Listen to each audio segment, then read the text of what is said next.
Enoque pode ser o personagem mais enigmático de toda a Bíblia. Vemos um breve vislumbre de Enoque no início de Gênesis, apenas para ele desaparecer. A próxima vez que o encontramos, ele aparece em uma coleção de literatura estranha encontrada em Qumran, os famosos manuscritos do Mar Morto. A comunidade em Qumran estava fascinada por Enoque. Um dos livros favoritos deles era um Enoque, mais conhecido como o Livro de Enoque. Um Enoque é geralmente dividido em 5 seções diferentes, semelhante à maneira como a Torá consiste em 5 livros. Essas diferentes seções em um Enoque foram escritas ao longo de centenas de anos, e nosso foco será na segunda seção, chamada de Semelhanças de Enoque, ou os Parabolas de Enoque. As semelhanças têm toda a aparência apocalíptica, ensinamentos místicos, profecias sobre o fim do mundo e um Salvador. O que surpreende a maioria das pessoas ao ler as similares é que este Salvador se parece com um tipo de protótipo de como os primeiros cristãos pensavam sobre Jesus. Um Enoque chama o Salvador de, abre aspas, o Filho do Homem, fecha aspas, alguém que deveria executar o julgamento divino, vindicando os justos e condenando os ímpios. Seu impacto influenciou a literatura cristã e a literatura hermética. Este Filho do Homem como uma figura mística que pré-existia com uma glória celestial parece ter sido um conceito sincretizado a partir da mitologia judaica, helenística e do Antigo Oriente Próximo. Aguente firme, porque vamos mergulhar em tudo isso assim que nos familiarizarmos com os segredos dentro das parábolas de Enoque. Quando olhamos para outros livros apocalípticos, como Daniel, 4º Baruch, 2º Esdras ou o Apocalipse de João, é que eles escreveram suas histórias com a esperança de uma iminente redenção de todo o mal no mundo, fosse vivendo sob o domínio de Antíoco Epifânio, lidando com facções rivais dentro de suas próprias comunidades ou tentando sobreviver às conquistas violentas pelo Império Romano. Os textos visualizam figuras heróicas e divinas antigas como Enoque, Baruque, Esdras, Abraão, etc., espiando o futuro durante jornadas celestiais, aprendendo os mistérios de como Deus planeja lidar com essas pessoas perversas e recompensar os justos no final da história. Antes de mergulharmos profundamente nas similitudes que compõem os capítulos 37 a 71 de Enoque, precisamos recapitular brevemente onde estamos na série do livro de Enoque. Os primeiros 36 capítulos de 1º Enoque, chamados de Livro dos Vigilantes, foram usados pelo autor das semelhanças. Antes de desvendar os mistérios de Enoque, estou animado em receber novamente a Ground News como patrocinador. Como muitos de vocês sabem, tenho uma paixão por ensinar a Bíblia a milhões de pessoas. E o livro de Enoque realmente captura a imaginação. No entanto, há um problema crítico. Milhões de jovens americanos estão sendo obrigados por lei a estudar a Bíblia, muitas vezes sem uma compreensão adequada, o que pode levar à doutrinação. Eu não teria percebido a extensão completa dessa mudança no sistema escolar dos Estados Unidos sem o Ground News. Este aplicativo e site coletam notícias de mais de 50 mil fontes diferentes, oferecendo uma visão abrangente de qualquer história. No mundo de hoje, a desinformação online e as bolhas de eco, impulsionadas por algoritmos, intensificaram a polarização. Precisamos de uma ferramenta que apresente múltiplos pontos de vista, e a Ground News faz isso excepcionalmente bem. Por exemplo, o superintendente do estado de Oklahoma decretou que as escolas ensinem a Bíblia do 5º ao 12º ano. O Ground News encontrou 180 artigos sobre este tema, com a maior parte da cobertura vindo de fontes de centro e esquerda, tornando isso um ponto cego. Eles também fornecem insights sobre a veracidade e propriedade dessas fontes com análises rápidas visuais. É fácil comparar manchetes. Por exemplo, o National Zero, uma fonte de tendência à esquerda, escreve, abre aspas, enquanto o Western Journal, que tende à direita, relata, abre aspas. O Ground News irá mostrar-lhe perspectivas do outro lado, ajudando-o a evitar câmaras de eco. E se você valoriza o pensamento crítico e a cobertura imparcial de notícias, tanto quanto eu, Ground News é a ferramenta para você. Eles estão oferecendo aos espectadores um desconto de 40% no plano Vantage, que oferece acesso a todos esses recursos incríveis. Visite www.ground.news.com ou escaneie o código QR na tela para economizar 40% no plano Vantage, que eu uso para acesso ilimitado a todos os recursos.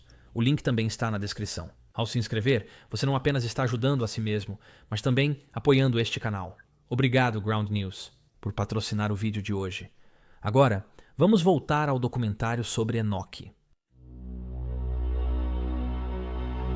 Imagine um tempo em que as fronteiras entre o céu e a terra são fluídas e seres divinos interagem diretamente com os humanos.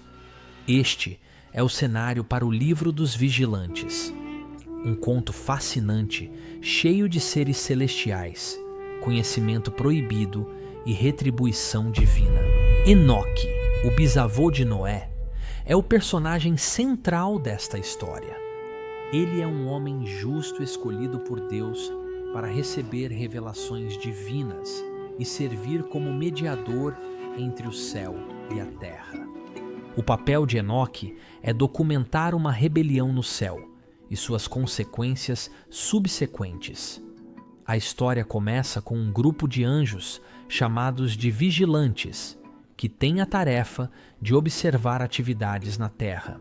No entanto, esses vigilantes ficaram cativados pela beleza das mulheres humanas e decidiram abandonar o céu, fazendo dessas mulheres suas esposas. Liderados por seu chefe Shemihaza, 200 anjos fazem um pacto no Monte Hermon para executar seu plano, sabendo que desafiava a ordem divina. A união entre os vigilantes e as mulheres humanas resulta no nascimento dos Nephilim, uma raça de gigantes. Esses gigantes não são apenas enormes em tamanho, mas também incrivelmente poderosos e violentos. Eles começam a dominar e devastar a terra, causando destruição e caos generalizados.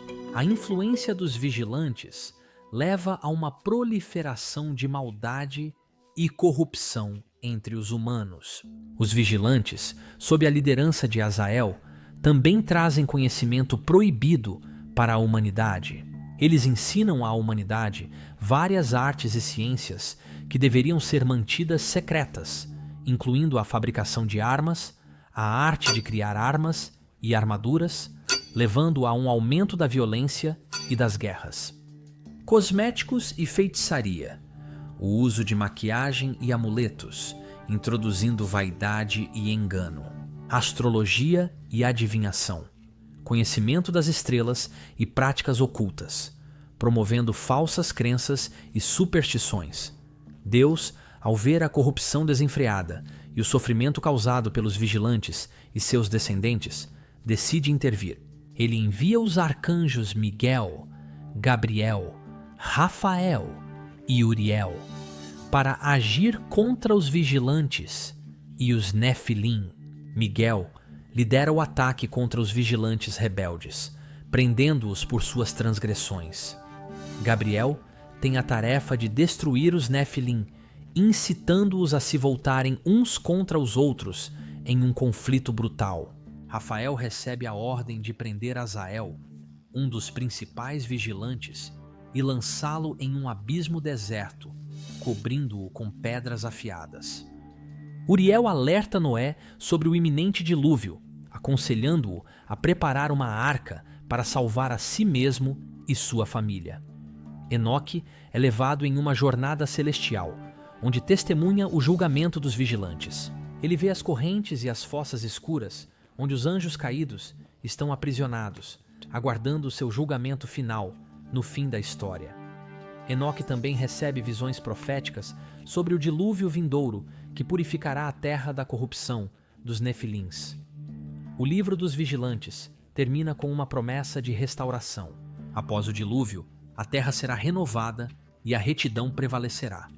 Os vigilantes aprisionados enfrentarão sua punição final no dia do juízo e a paz será restaurada entre a humanidade. O livro dos vigilantes destaca as consequências de desafiar a ordem divina e a corrupção e sofrimento subsequentes na terra. Através dos olhos de Enoque, testemunhamos o profundo impacto das ações dos vigilantes e a esperança de restauração e justiça divina. As semelhanças de Enoque se baseiam nesta fundação, introduzindo o Filho do Homem e concentrando-se no julgamento final e no triunfo definitivo do bem sobre o mal. Juntas, essas sessões formam uma narrativa coesa que ressalta a importância da ordem divina e a esperança de redenção e restauração. Surpreendentemente, as similitudes de Enoque estão completamente ausentes dos manuscritos do Mar Morto, o que faz com que os estudiosos hesitem em datá-las com muita certeza.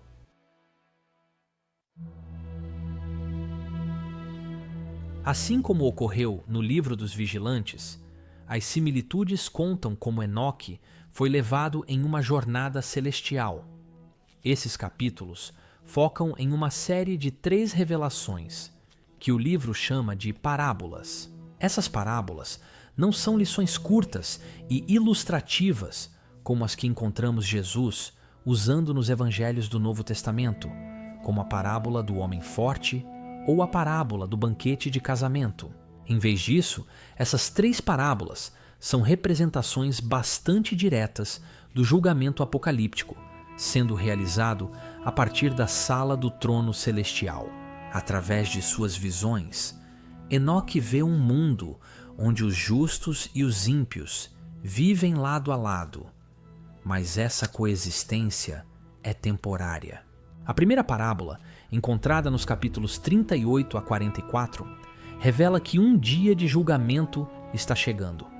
Os ímpios, que viveram vidas de injustiça e opressão, enfrentarão consequências severas. Enquanto isso, os justos, que se mantiveram fiéis à sua fé e viveram com justiça, serão recompensados. Enoque vê os céus se abrirem e os anjos, liderados pelo arcanjo Miguel, prepare-se para o ajuste de contas final. A parábola enfatiza que nenhum ato maligno ficará sem punição e nenhum ato bom ficará sem recompensa. Isso estabelece o tema central da justiça divina. Enoque também sugere a relação única entre Deus, chamado de Senhor dos Espíritos, e uma pessoa especial que ele chama de o Escolhido. No segundo parágrafo, capítulos 45 a 57, Enoque é apresentado a uma figura misteriosa e poderosa. Este é o Filho do Homem, que possui a justiça, e a justiça habita com ele. Esta figura é retratada como um ser quase divino pré-existente, que desempenhará um papel crucial no julgamento final. O Filho do Homem é descrito como sentado em um trono de glória, rodeado por anjos. Enoque descobre que o Filho do Homem é o escolhido, dotado de autoridade por Deus, o Senhor dos Espíritos, para executar o plano divino. O Filho do Homem é Salvador e Juiz. Ele guiará os justos à vida eterna, mas também lançará os ímpios em um lugar de punição. Esta parábola não apenas destaca o papel do Filho do Homem, mas também reforça a esperança de salvação e a vitória final do bem sobre o mal. A terceira parábola, capítulos 58 a 69, leva Enoque ainda mais profundamente em sua visão dos tempos finais. Aqui, ele vê a batalha final entre as forças do bem e do mal. Os anjos reúnem a humanidade para o julgamento e descrevem as recompensas que aguardam os justos. Eles viverão em um mundo perfeito renovado, livre de sofrimento e cheio de luz divina. Eles habitarão na presença do Senhor dos Espíritos e do Filho do Homem, experimentando paz e alegria eternas. Por outro lado, os ímpios enfrentam a escuridão eterna e tormentos separados da presença divina. Em alguns momentos, encontramos interrupções sobre o castigo dos vigilantes ou o dilúvio nos tempos de Noé. A visão de Enoque termina com uma mensagem poderosa. Apesar do estado atual do mundo, a justiça será feita e os justos serão vindicados. A história assegura aos fiéis que suas lutas não são em vão e que um futuro divino e mais luminoso os aguarda. As Semelhanças de Enoque é uma história de esperança, justiça e batalhas cósmicas. Ele descreve um futuro onde os justos são recompensados, os ímpios são punidos e um Salvador divino, o Filho do Homem, conduz a humanidade a uma era de paz eterna. Através das visões celestiais de Enoque, vislumbramos um mundo onde a justiça divina reina suprema, oferecendo conforto e inspiração àqueles que buscam a retidão. O estudioso George W. Nicholsburg reconhece que esses autores estavam escrevendo sob a dolorosa realidade histórica de opressão pelas autoridades vigentes. É palpável nas referências repetidas aos reis e aos poderosos, e nas numerosas ameaças raivosas de punição e nas promessas brilhantes de vindicação em uma terra renovada. Um proeminente estudioso da literatura apocalíptica, Dr.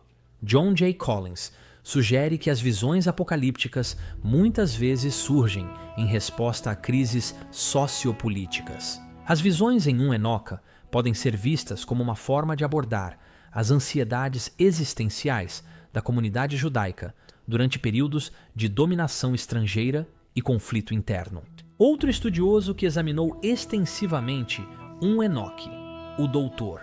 Lauren T. Stuckenbrook, observa que o texto reflete preocupações sobre a perda de valores tradicionais e a necessidade de justiça divina em um mundo cada vez mais hostil. Bem, isso faz tanto sentido quando refletimos sobre isso ao lado de outros livros apocalípticos, como Daniel, escrito sob o governo do tirano Antíoco Epifânio, ou as três Apocalipses, segundo Baruque, quarto Esdras, e o Apocalipse de João, cada um lidando com a devastação traumática do Templo de Jerusalém pelo Império Romano. É como se os apocalipses se tornassem fantasias esperançosas de retribuição para grupos de pessoas que são vilões para o nosso grupo. Uma forma de prazer sádico para os vilões que nos causam danos em nossa situação enfraquecida. É uma forma de dar poder aos impotentes através da imaginação, o que me leva a mencionar o livro de John J. Collins, A Imaginação Apocalíptica, onde ele documenta isso com detalhes. O uso de linguagem simbólica e visionária em 1 Enoque permite que os autores abordem questões contemporâneas de forma indireta, oferecendo uma perspectiva transcendental sobre eventos históricos e condições sociais. Vamos nos aprofundar em alguns dos detalhes das similitudes.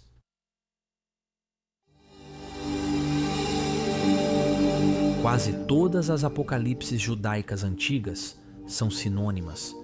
Os autores fingiam ser algum herói do passado de Israel, fosse ele Abraão, Moisés ou Esdras. Um pequeno mistério para aqueles dispostos a ler o primeiro Enoque é a questão de por que ele foi escolhido para ser o autor.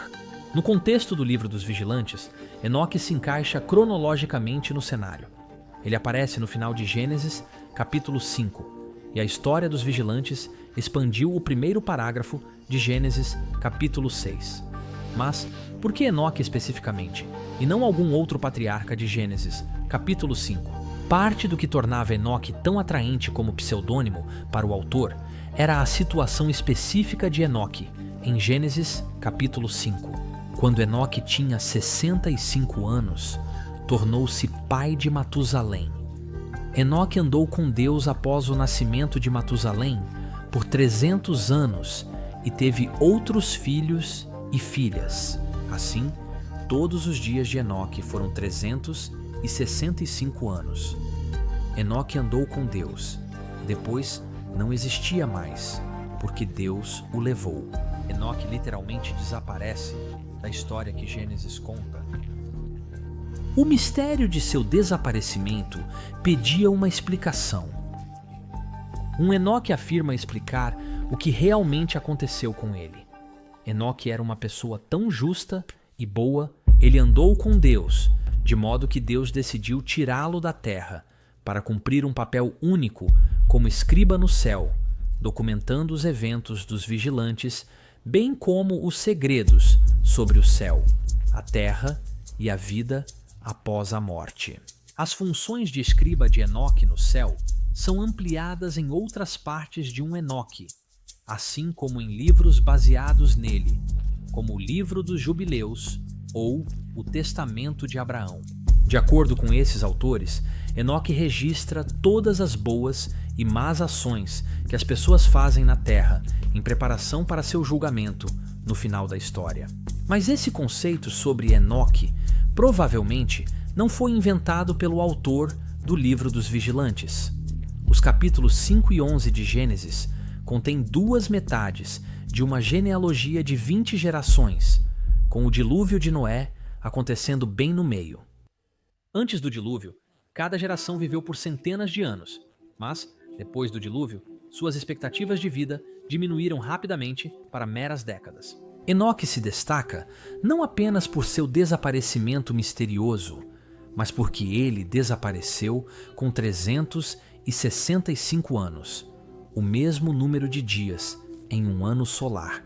Enoque também é o sétimo na genealogia e, como é comumente conhecido, o número 7 é extremamente importante na numerologia bíblica.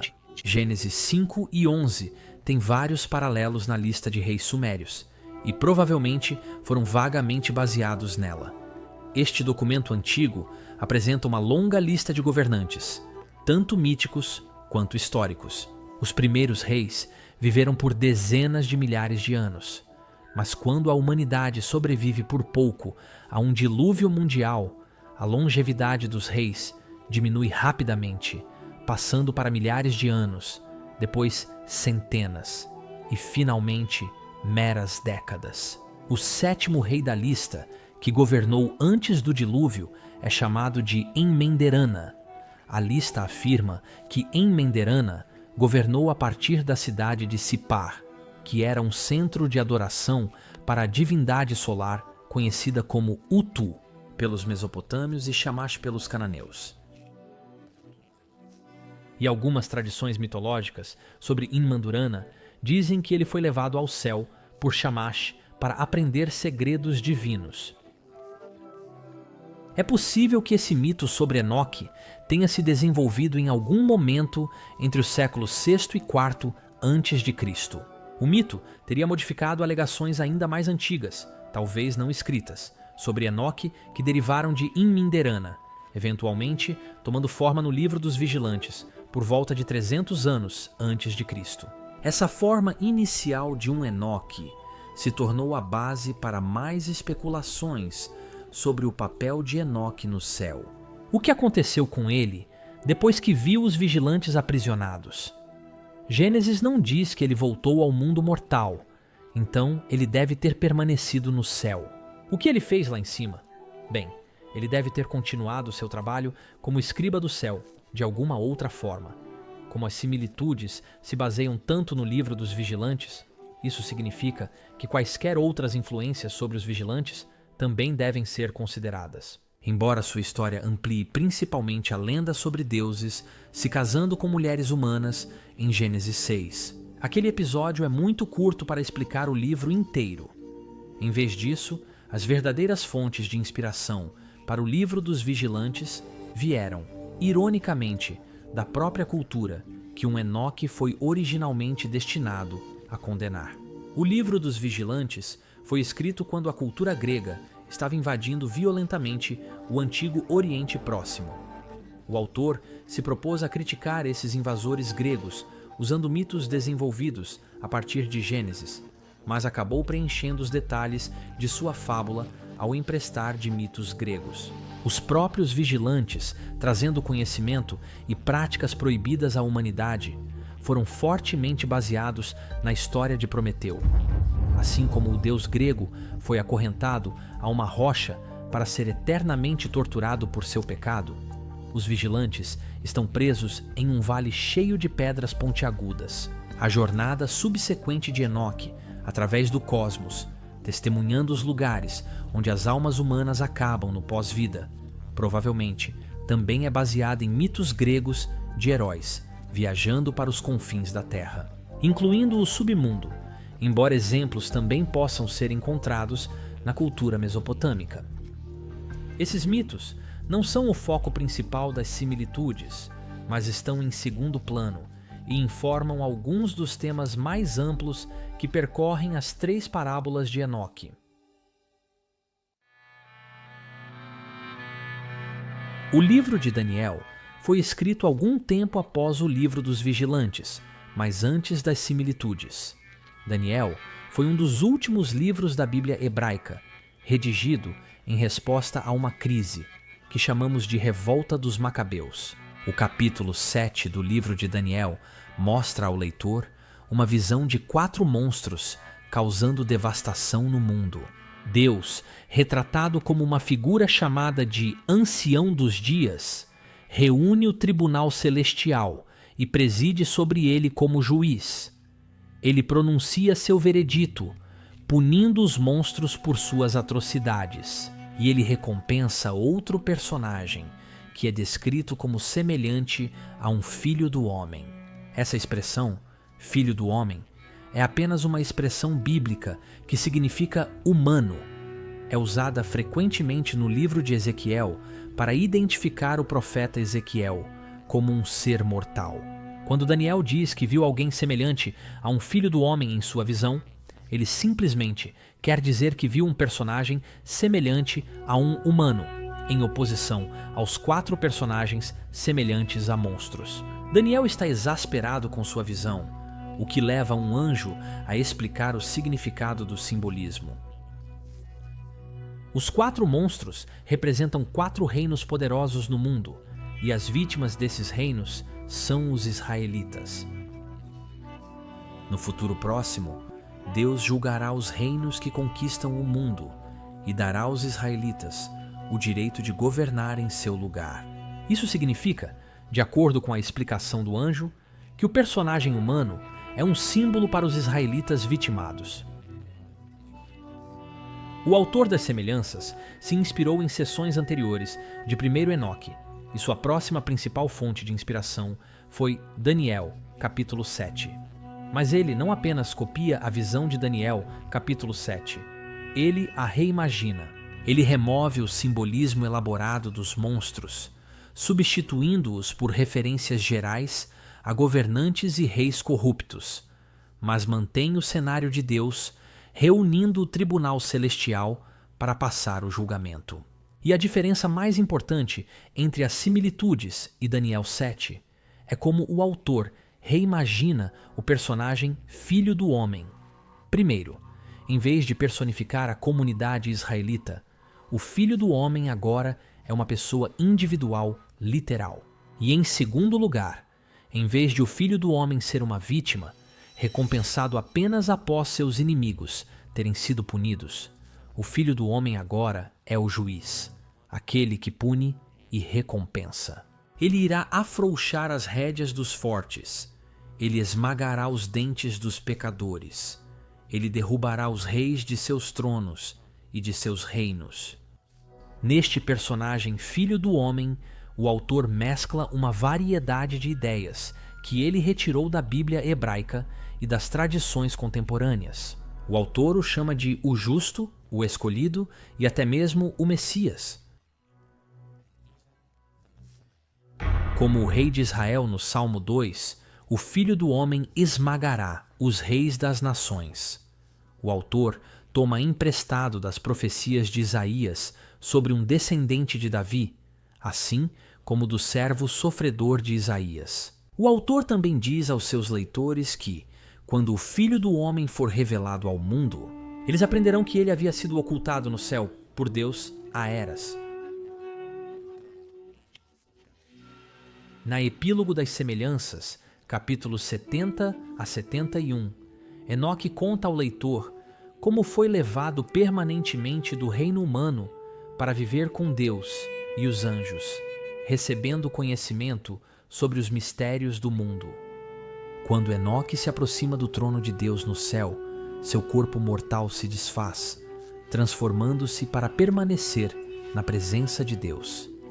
Neste momento, um anjo revela a Enoque o detalhe mais surpreendente de sua revelação. Você é aquele filho do homem que nasceu para a justiça, e a justiça habita em você. O próprio Enoque é o filho do homem, Enoque, o justo. Enoque, o escolhido. Enoque, o Messias. A ascensão de Enoque ao céu, de fato, é quando Deus escondeu o Messias no céu. Alguns teólogos judeus posteriores seguiram a representação dos similitudes sobre o Filho do Homem e continuaram a elaborar sobre o papel único de Enoque como o escriba do céu. Em alguns desses textos, Enoque não é meramente transformado em um anjo, mas é exaltado acima de todas as coisas, sendo designado como um segundo Deus, com toda a autoridade do próprio Criador Supremo. Tem os 70 nomes, correspondentes às 70 nações do mundo. E todos eles são baseados no nome do Rei dos Reis dos Reis. Neste estado elevado, Enoque é identificado principalmente com o nome Metatron. Mas a sua glorificação não para por aí. O santo fez para mim uma túnica majestosa. Ele moldou para mim uma coroa real. Ele a colocou sobre a minha cabeça e me chamou de Yahweh Menor. A deificação de Enoque no terceiro Enoque surge diretamente de seu papel único como escriba no céu. Porque Enoque recebeu o conhecimento de todos os mistérios, incluindo saber os pensamentos secretos de cada pessoa no mundo, ele era funcionalmente onisciente como Deus. Embora o terceiro Enoque tenha sido escrito algum tempo depois das similitudes, este processo de pensamento pode demonstrar o raciocínio por trás de como as similitudes decidiram que Enoque era a identidade do Filho do Homem. Para os judeus que acreditavam que um Salvador seria enviado por Deus durante os tempos finais, alguns deles podem ter acreditado que apenas Enoque estava qualificado para ser o Messias que julgaria a humanidade, já que ele conhecia os segredos de cada pessoa profundamente, devido ao seu papel como escriba celestial. As similitudes podem ser a segunda sessão dentro de um Enoque, mas na verdade foram a última sessão a ser escrita. As semelhanças foram escritas tão tarde em comparação com o resto de um Enoque, que são a única sessão ausente por completo das cópias de um Enoque encontradas entre os manuscritos do Mar Morto. Então, quão antigas são as similitudes? Elas foram definitivamente escritas após a revolta dos Macabeus, já que utilizaram o livro de Daniel, que foi escrito por volta de 165 a.C. Um Enoque 56.5 pode se referir a ataques ao Império Romano pelos partas, que começaram por volta de 53 a.C. Parece que um Enoque 67 faz referência ao rei Herodes, utilizando as termas minerais de Caliro, perto do final do primeiro século a.C. E 46.6 pode até aludir à morte horrível de Herodes, em 4 antes da Era Comum. Vindo de outra direção, as semelhanças nunca mencionam a destruição de Jerusalém e seu templo pelos romanos em 70 Era Comum. Para uma profecia preocupada com a corrupção dos governantes mundiais e seu julgamento nos tempos finais, é quase impossível acreditar que as similitudes poderiam ter sido escritas após 70 da Era Comum e não mencionar essa catástrofe. Ainda antes, o livro chamado A Sabedoria de Salomão foi escrito por volta de 40 da Era Comum. A sabedoria compartilha ideias semelhantes à versão das similitudes de um Messias não descendente do rei Davi. Encontrada no mesmo capítulo que a descrição de Enoque na sabedoria, sugeriria que o autor pode ter sido pelo menos um pouco influenciado pelas similitudes. As informações disponíveis para nós, por mais breves que sejam, sugerem que as similitudes foram escritas e inseridas no primeiro Enoque em algum momento entre 50 a.C. e 50 depois de Cristo. Mais provavelmente, no intervalo de 1 a 25 d.C., isso poderia explicar por que as similitudes estavam ausentes das cópias de um Enoque encontradas nos manuscritos do Mar Morto. Quando as similitudes foram escritas, a comunidade dos manuscritos do Mar Morto havia diminuído significativamente e sua produção criativa praticamente parou. Identificar uma data para as similitudes ajuda muito a entender o objetivo do autor, a razão pela qual ele escreveu. Embora as similitudes sejam muito pouco específicas, quase ao extremo, podemos deduzir a principal motivação do autor. Os vilões são os governantes romanos da Palestina e ou seus clientes na casa dos Herodianos.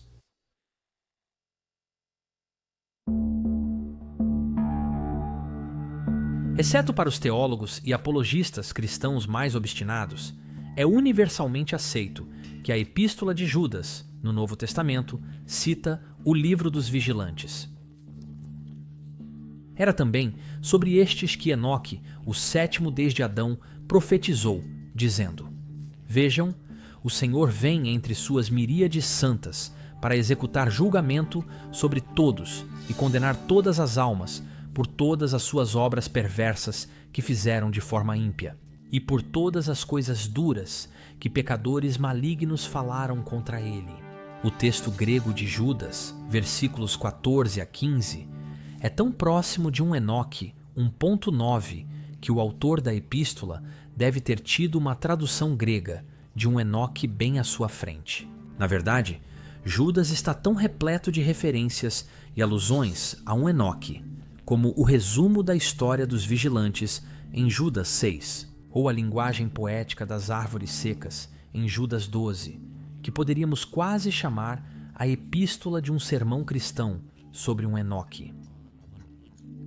Por que Judas está tão saturado de linguagem e imagens retiradas de um Enoque? A identificação do patriarca Enoque como o sétimo, a partir de Adão, em Judas 14, é particularmente notável. Antes de Judas, esta frase só é encontrada nas similitudes. Judas a retirou de um Enoque 68. Com as similitudes de um Enoque, datadas do início do primeiro século da Era Comum, presume-se que as similitudes foram usadas pelos Apocalipses, 4 Esdras e 2 Baruque, ambos escritos por volta dos anos 90 a 110 da Era Comum. Em contraste, a influência de um Enoque na literatura do Novo Testamento, além de Judas, é frequentemente minimizada, mesmo que aproximadamente metade dos livros do Novo Testamento tenha sido escrita no mesmo período.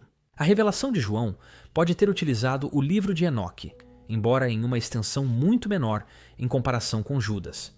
Por exemplo, Apocalipse capítulo 14, versículo 20, mostra uma semelhança inquietante com 1 Enoque 103. Pedro também pode ter usado um Enoque. Vários comentaristas argumentaram que uma das partes mais confusas do Novo Testamento é o parágrafo final, em 1 Pedro 3.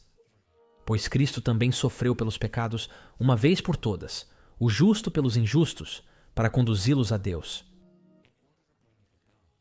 Ele foi morto na carne, mas vivificado no Espírito, no qual também foi fazer uma proclamação aos espíritos em prisão, que em tempos passados não obedeceram, quando Deus aguardava pacientemente nos dias de Noé, durante a construção da arca, em que poucas, isto é, 8 pessoas, foram salvas através da água. E o batismo que isto prefigurou agora vos salva. Não como remoção da sujeira do corpo, mas como um apelo a Deus por uma boa consciência por meio da ressurreição de Jesus Cristo, que subiu ao céu e está à direita de Deus, com anjos, autoridades e poderes sujeitos a ele. A maioria dos leitores interpreta que o autor está afirmando que, enquanto Jesus estava morto, seu espírito viajou para a vida após a morte, onde pregou o evangelho à humanidade falecida, explicando assim como as pessoas que morreram antes de Jesus ainda poderiam receber a salvação. Exceto que em 1 Pedro 3 diz que Jesus fez isso depois de ter sido vivificado no Espírito.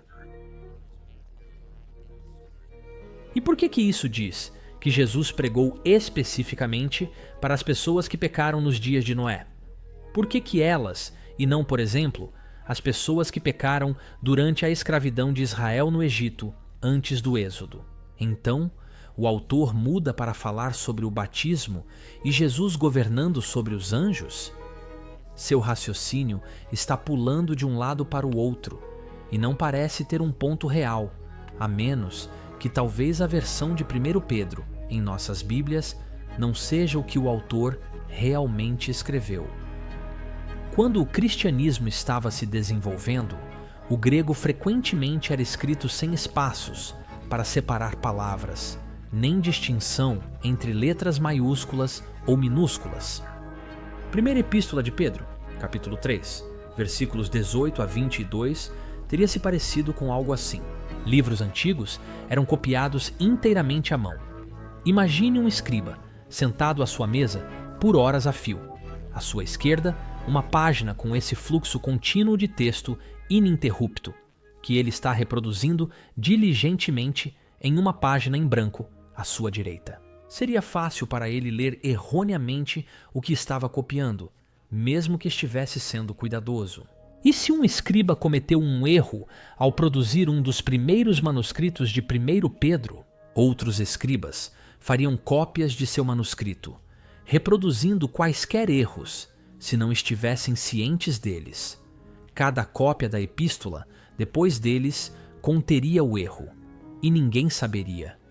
Vamos olhar novamente para esse bloco de texto. Você notou uma diferença entre as duas versões? A menos que soubesse exatamente onde procurar, é improvável. 1 Pedro 3,19, um pouco mais adiante naquele bloco de texto, começa com estas palavras: Inokai, tipicamente traduzido com a frase estranha, no qual também. Isso nos dá uma convenção, onde 3,19 geralmente é traduzido como uma continuação da frase em 3,18. Ele foi morto na carne, mas vivificado no espírito, no qual também foi e fez uma proclamação. A letra Ki é visual e auditivamente similar à letra Kappa. Talvez um dos primeiros escribas de 1 Pedro 3,19 tenha acidentalmente omitido Ki, que precedia imediatamente o Kappa. Nesta teoria, 1 Pedro 3,19 deveria começar com Enukikai, que se traduz como Enoque. Enoque foi e fez uma proclamação aos espíritos na prisão, que em tempos passados não obedeceram, quando Deus esperou pacientemente nos dias de Noé, durante a construção da arca, na qual poucas, ou seja, 8 pessoas, foram salvos através da água. E o batismo, que isso prefigurava, agora vos salva, não como uma remoção de sujeira do corpo, mas como um apelo a Deus por uma boa consciência, pela ressurreição de Jesus Cristo, que subiu ao céu e está à direita de Deus com anjos, autoridades e poderes subordinados a ele. Isso muda completamente o significado do parágrafo. Em vez de o versículo 19 continuar uma frase extensa do versículo 18, o autor está começando uma nova ideia. O resultado é um resumo compreensível dos papéis de Enoque e Noé, na ordem cronológica correta, conforme descrito no Livro dos Vigilantes. O processo de pensamento do autor já não é mais uma confusa bagunça de teologia emaranhada, mas sim um argumento coerente, organizado dentro de uma estrutura quiástica, na qual o autor afirma que os 2 patriarcas pré-abraâmicos prefiguraram as coisas que Jesus realizaria. A primeiro, Enoque proclamou julgamento aos anjos rebeldes na sua prisão. B1. A família de Noé foi salva pelas águas do dilúvio. B2. A salvação de Jesus vem através das águas do batismo. A segunda, a exaltação de Jesus inclui a subjugação dos anjos sob sua autoridade. Mesmo os evangelhos do Novo Testamento não podem escapar da distinção. Há, é claro, um debate contínuo na academia sobre se os autores dos evangelhos utilizaram o primeiro livro de Enoque. A questão é realmente difícil de responder, mas vamos destacar alguns dos argumentos a favor da ideia. Os evangelhos de Marcos, Mateus e Lucas identificam Jesus como o Messias. Eles conectam Jesus ao servo sofredor de Isaías e o chamam de Filho do Homem. Um personagem que os evangelhos dizem que presidirá o julgamento final de toda a humanidade, punindo os ímpios e recompensando os justos. Fora desses evangelhos, as similitudes são a fonte mais antiga com todos esses elementos. Os evangelhos não obtiveram seu retrato de Daniel 7, porque o Filho do Homem não é o juiz nessa visão. É possível, mas parece improvável, que as similitudes não fossem a origem da ideia de que o Filho do Homem seria um juiz cósmico. A explicação mais simples seria que os evangelhos obtiveram essa ideia das similitudes. No mínimo, Marcos usou o primeiro Enoque, e Mateus e Lucas usaram Marcos. Mas também é possível que Mateus e Lucas tenham usado o livro de Enoque.